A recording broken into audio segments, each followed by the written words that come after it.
সকাল সকাল উঠেই দেখি আমার লেবেলটা একদম লাল।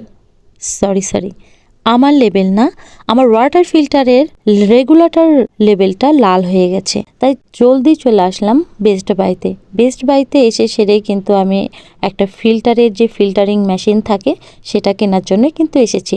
তো ভেতরে আমি প্রবেশ করলাম, এসে এই ভাইয়াটাকে আমি বললাম, তিনি আমাকে এইটা ধরিয়ে দিল।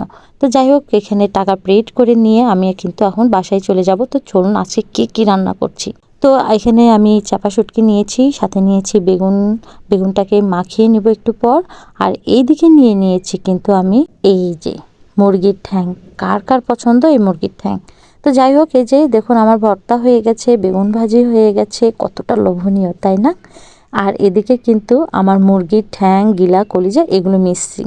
আর এখানে কিন্তু আমার সাদা ভাতটাও কিন্তু রয়েছে। তো চলুন আজকে এই পর্যন্ত, আল্লাহ হাফেজ।